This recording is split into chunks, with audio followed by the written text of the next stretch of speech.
I will not die as a Hindu. கெடுவாய்ப்பாக நான் ஒரு தீண்டத்தகாத இந்துவாக பிறந்து விட்டேன். அதை தடுப்பது என்னோட சக்திக்கு அப்பாற்பட்டது. ஆனால் அருவருக்கத்தக்க இழிவான இந்த மதத்தில் வாழ்வதை என்னால் தடுத்து கொள்ள முடியும். ஆதலால் நான் கூறுகிறேன், நான் ஒரு இந்துவாக சாக மாட்டேன்னு சொல்லி புரட்சியாளர் அம்பேத்கர் அவர்கள் 1935 இந்த வாசகத்தை சொல்லுவாரு. சாதியினுடைய வேர் இதுதான் சொல்லி அறிந்திருந்த புரட்சியாளர் அம்பேத்கர் அவர்கள் சாதியை அழித்தொழிக்கும் வழின்னு சொல்லி ஒரு புத்தகம் எழுதியிருப்பாரு.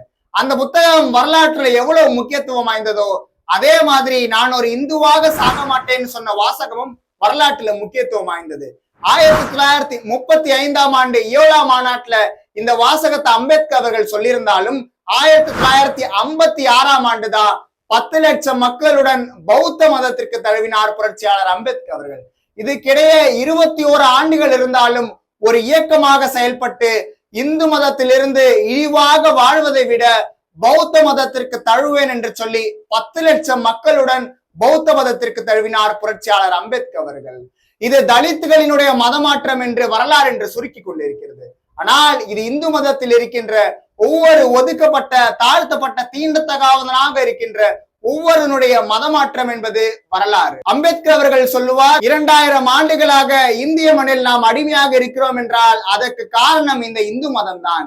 இந்து மதம் சாதிய ஏற்றத்தாழ்வுகளை கடைபிடித்து தீண்டாமையை பாதுகாத்து நம்மை அனைவரையும் சுதந்திரமாக வாழ விடாமல் நம்மை ஒரு அடிமையாக ஆக்கியிருக்கிறது. அப்ப இந்துன்றது ஒரு மதம் அல்ல, அது சாதிய ஏற்றத்தாழ்வுகளை கடைபிடித்து பெரும்பான்மையான மக்களை அடிமையாக்குவதே இந்து மதம்னு சொல்றாரு. அப்ப இந்த இந்து மதத்திலிருந்து வெளியே வந்தாதான் நமக்கு முழுமையான விடுதலை சொல்லி புரட்சியாளர் அம்பேத்கர் அவர்கள் இந்த வாசகத்தை கையில் எடுக்கிறாரு. 1935 அக்டோபர் 13 இந்த வாசகத்தை சொன்ன அம்பேத்கர் அவர்கள் 2 நாள் கழிச்சு தி பாம்பே கிரானிக்கல் பத்திரிகையில ஒரு செய்தி ஒண்ணு வெளியே வருது. இந்து சனாதனம் வீழ்த்தப்பட்டது, புரட்சியாளர் அம்பேத்கர் அவர்கள் வெடி வைத்து தகர்த்தார், தீண்டத்தகாதவர்கள் அனைவரும் ஒன்று சேர்ந்தனர், சாதிய ஏற்றத்தாழ்வுகளை எதிர்க்கின்ற எந்த மதமா இருந்தாலும் அந்த மதத்திற்கு மாற தயாராகினர் மக்கள்னு சொல்லி தி பாம்பே கிரானிக்கல்ல ஒரு செய்தி ஒன்று வெளிவருது. அப்ப அம்பேத்கர் அவர்கள் இந்து மதத்திலிருந்து வெளியே சென்றதற்கான காரணம் என்ன? வெளியே சென்று கிறிஸ்தவ மதம், இஸ்லாம் மதம் இவை அனைத்தும் இருந்தாலும் பௌத்த மதத்தை தேர்ந்தெடுத்ததற்கான காரணம் என்ன? புரட்சியாளர் அம்பேத்கர் அவர்கள் சொல்லுவார், 2000 ஆண்டுகால இந்தியாவினுடைய வரலாறுன்றது பார்ப்பனியத்திற்கும் பௌத்தத்திற்குமான போர்னு சொல்லுவாரு. பார்ப்பனியம், இந்து மதம் இவை அனைத்தும் சமத்துவமின்மையை குறிக்கிறது, இன்இக்வாலிட்டியை சொல்றது. இது எப்போதுமே சாதிய ஏற்றத்தாழ்வுகளையும் தீண்டாமையும் கடைபிடிக்கிறது பார்ப்பனியம். ஆனால் அதற்கு நேர் எதிரானது பௌத்தம். இது சமத்துவத்தை குறிக்கின்றது. பொதுவாக பௌத்தத்தை மதம் என்று சொல்லாமல் அதை ஒரு அறம் என்று நாம் சொல்லலாம். புத்தர் கடவுள் இல்லை, அவர் ஒரு போராளி. அவர் எடுத்த தம்மம்ன்றது சாதிய ஏற்றத்தாழ்வுகளுக்கு எதிரான அறச்சொல்னு சொல்லலாம். அப்ப அம்பேத்கர் அவர்கள் சொல்றாரு, இந்தியாவினுடைய போர் பார்ப்பனியம் சமத்துவமின்மைக்கும் சமத்துவத்திற்கான பௌத்தத்துக்கான போர்னு சொல்றாரு. ஆனா இந்தியாவுல பௌத்தத்தை மறைச்சு இந்து மதத்தை கடைபிடிக்க வச்சு நம்மள சாதிய ஏற்றத்தாழ்வுனால நம்ம எல்லாரையும் அடிமையாக்குனான்றதுதான் புரட்சியாளர் அம்பேத்கருடைய வாதமா இருக்கு. ஏன் ஒரு கிறிஸ்தவத்துக்கோ இஸ்லாத்துக்கோ தழுவாம பௌத்த மதத்திற்கு அவர் தழுவினார்? கிறிஸ்தவமும் இஸ்லாமும் முழுமையான சாதி ஒழிப்பை பேசவில்லை. அதனால் புரட்சியாளர் அம்பேத்கர் அவர்கள் சாதி ஒழிப்பையே தம்முடைய கருத்தாக கொண்ட பௌத்தத்தை கையில் எடுத்தார் புரட்சியாளர் அம்பேத்கர் அவர்கள். அக்டோபர் 13, 1935 மகாராஷ்டிரா மாநிலத்தில இருக்கிற ஈழா மாவட்டத்துல புரட்சியாளர் அம்பேத்கர் அவர்களோட உரை ரொம்ப முக்கியத்துவம் வாய்ந்தது.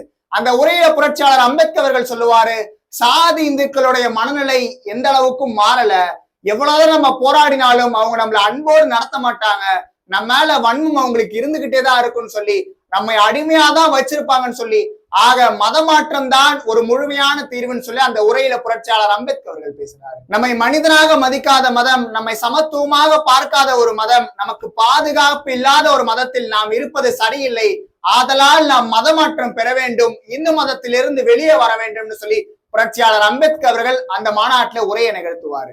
அதுக்கப்புறம் 1936 பம்பாய் மாகாணத்துல அம்பேத்கர் அவர்கள் நிகழ்த்திய உரையும் வரலாற்று ரொம்ப முக்கியத்துவம் வாய்ந்தது. அந்த உரையில அம்பேத்கர் அவர்கள் சொல்லுவாரு, உங்களுடைய முழுமையான விடுதலைக்கும் சுதந்திரத்திற்கும் மதமாற்றம் தான் ஒரு முழுமையான தீர்வா இருக்குன்னு சொல்றாரு.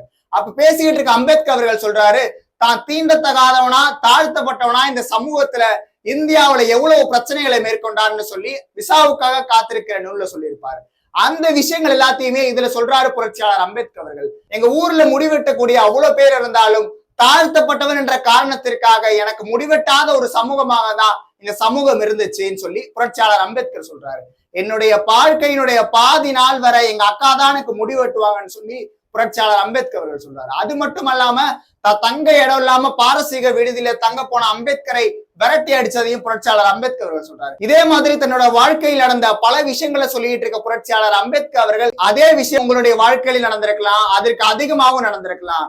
அப்படி இழிவா நடத்துற நம்ம மதத்துல இருக்குன்னு சொல்லி என்ன நமக்கு கட்டாயம் இருக்குன்னு சொல்லி புரட்சியாளர் அம்பேத்கர் அவர்கள் நம்ம இந்து மதத்திலேருந்து மதம் மாறணும்னு சொல்லி பேச ஆரம்பிக்கிறார். இந்த இந்து மதம் நம்மை சமத்துவமாக நடத்தாது, இங்க நமக்கு சகோதரத்துவ உணர்வு இருக்கிறதா, சமத்துவம் இருக்குதான்னு சொல்லி பேசுறாரு. இந்துவும் முஸ்லிமும் கூட சகோதரத்துவோட உணர்த்துகின்ற இந்த சமூகம் ஒரு இந்துக்குள்ளேயே இருக்கின்ற தாழ்த்தப்பட்டவனையும் தீண்டத்தகாதவனையும் சகோதரத்துவத்தோடு நடத்தாத ஒரு நிலை இந்தியாவில் தொடர்ந்து இருந்துகிட்டே தான் இருக்கு. அப்ப சமத்துவம் இந்து மதத்துல இருக்கான்னு சொல்லி புரட்சியாளர் அம்பேத்கர் அவர்கள் கேள்வி வைக்கிறாரு. உயர்ந்தவன் தாழ்ந்தவன் சொல்லி சாதிய ஏற்றத்தாழ்வுகளை கடைபிடிச்சுக்கிட்டு ஒரு வர்க்கத்திற்கு ஒரு வர்ணத்துக்கு மட்டும் கல்வி கிடைக்கணும், இன்னொரு வர்ணம் ஆயுதம் ஏந்த வேண்டும், இன்னொரு வர்ணம் வியாபாரம் செய்ய வேண்டும், இன்னொரு வர்ணம் இவை எல்லாவற்றிற்கும் அடிமையாக இருக்க வேண்டும் சொல்லி ஒரு வர்ணத்து மக்களை அடிமையாகவே வைத்திருக்கின்ற மதம் சமத்துவ மதமாக இருக்குமான்னு சொல்லி இந்து மதத்தில் என்றைக்குமே சகோதரத்துவம் சமத்துவம் இவை எதுவுமே இருக்காது. அப்ப இது எல்லாத்துக்கும் ஒரு தீர்வு நமக்கு கிடைக்கணும், நமக்கு முழுமையான விடுதலை கிடைக்கணும்னு சொன்னா மதமாற்றம் நிகழணும்னு சொல்லி அந்த உரையிலும் புரட்சியாளர் அம்பேத்கர் அவர்கள் பேசியிருப்பாரு. தொடர்ந்து மதமாற்றத்தை பத்தி பேசிக்கிட்டு இருக்க அம்பேத்கர் அவர்கள் விலங்குக்கும் மனிதத்துக்கும் உள்ள ஒரு வேறுபாட்டை எடுத்து சொல்றாரு. மனிதன்றது வாழ்க்கையினோட அடுத்த கட்டத்துக்கு நகர்ந்து சென்று முன்னேற்றத்தை பார்க்கக்கூடியவன் மனிதன். அப்படி இருக்கப்ப மனிதனுடைய வாழ்க்கையில முன்னேற்றம் நிகழணும்னு சொன்னா அவன் அடுத்த கட்டத்துக்கு போக ஆகணும். அப்ப இந்து மதத்துல இருக்கிற வரைக்கும் தாழ்த்தப்பட்டவனை தீண்டத்தகாதவனை அதே நிலையில தான் வச்சிருப்பாங்க. அப்ப அவன் முன்னேற்றம் அடைய மாட்டான்றதுக்காக புரட்சியாளர் அம்பேத்கர் அவர்கள் மதமாற்றம் மனிதனுக்கு ரொம்ப முக்கியமானது, என்னோட முன்னோடிகள் இதை கடைபிடித்தாங்கன்றதுக்காக இந்து மதத்திலே இருக்கிறது சரி கிடையாது. ஏன்னா இந்து மதம் என்னுடைய தாத்தாவை அடிமையா வச்சிருந்துச்சு, என்னோட அப்பாவை அடிமையா வச்சிருந்து சொல்லி புரட்சியாளர் அம்பேத்கர் அவர்கள் பேசுறாரு. இவருடைய வர்ணத்து மக்களை கல்வி கற்க கூடாது என்பதற்காக அவங்களை அடிமையாகவே வைத்திருந்த இந்து மதத்தில் நான் இனிமேல் இருக்க மாட்டேன்னு சொல்லி புரட்சியாளர் அம்பேத்கர் அவர்கள் பேசுறாரு. மதமாற்றம் நம்ம எல்லாருக்கும் அவசியம்னு சொல்லி பேசுறாரு. இப்படி தொடர்ந்து உரைகளை நடத்திட்டு இருக்க புரட்சியாளர் அம்பேத்கர் அவர்கள் 1956ஆம் ஆண்டு அக்டோபர் 14ஆம் தேதி 10 லட்சம் மக்களுடன் பௌத்தத்திற்கு மதம் மாறினார் புரட்சியாளர் அம்பேத்கர் அவர்கள். அப்படி பௌத்த மாற்றம் நிகழணுன்றப்ப புரட்சியாளர் அம்பேத்கர் அவர்கள் நாக்பூரை தேர்ந்தெடுத்தார். நீங்க நாக்பூரை தேர்ந்தெடுத்ததற்கான காரணம் அங்க RSS தொண்டர்கள் அதிகமா இருக்காங்கன்றதுக்காக மதமாற்றத்தை நிகழ்த்தணுன்றதுக்காக அங்க நீங்க நிகழ்த்துனீங்கன்னு சொல்லி விமர்சனம் இழப்ப புரட்சியாளர் அம்பேத்கர் அவர்கள் சொல்றாரு, பௌத்தத்தை பரப்புவதுல நாகர்கள் முன்னின்னாங்க, அதே மாதிரி ஆரியத்தை இறுதி வரை எதிர்த்தவர்கள், அதனால நான் நாக்பூர மதமாற்ற நிகழ்வுக்காக தேர்ந்தெடுத்தேன்னு சொல்லி புரட்சியாளர் அம்பேத்கர் அவர்கள் 10 லட்சம் மக்களுடன் பௌத்த மதத்திற்கு மாறினார். அப்ப இந்து மதத்திலிருந்து வர்ண தர்மத்திலிருந்து அடிமையாவே வைத்திருந்த ஒரு தர்மத்திலிருந்து புரட்சியாளர் அம்பேத்கர் அவர்கள் தாழ்த்தப்பட்ட தீண்டத்தகாத மக்களை அழைத்து வந்து புத்த தர்மத்திற்கு மாற்றினார், அதாவது சமத்துவத்திற்கு மாற்றினார் புரட்சியாளர் அம்பேத்கர் அவர்கள். அந்த பௌத்த மதமாற்ற நிகழ்ச்சியில புரட்சியாளர் அம்பேத்கர் அவர்கள் பேசுவாரு, மதம் மக்களுக்கானதே தவிர மதத்துக்காக மக்கள் கிடையாது, இந்து மதத்துல மக்களை அடிமையா வச்சிருந்தாங்க, தாழ்த்தப்பட்டவன் தீண்டத்தகாதவன் சொல்லி எல்லா உரிமையும் அவனுக்கு மறுக்கப்பட்டுச்சு. ஆனா பௌத்த மதத்திற்கு மாறிய பிறகு நமக்கு சமத்துவம் கிடைக்கும், நமக்கு சகோதரத்துவ உணர்வு இந்த சமூகத்திலிருந்து கிடைக்கும் சொல்லி புரட்சியாளர் அம்பேத்கர் அவர்கள் பௌத்த மதத்திற்கு மதமாற்றத்தை ஏற்படுத்தினார். அவருடைய வாழ்க்கையுடைய கடைசி வரைக்கும் தாழ்த்தப்பட்ட தீண்டத்தகாத மக்களுடைய முன்னேற்றத்திற்காக 10 லட்சம் மக்களை இந்து மதத்திலிருந்து வெளியே வந்து பௌத்த மதத்திற்கு மதமாற்றத்தை ஏற்படுத்தினார் புரட்சியாளர் அம்பேத்கர் அவர்கள்.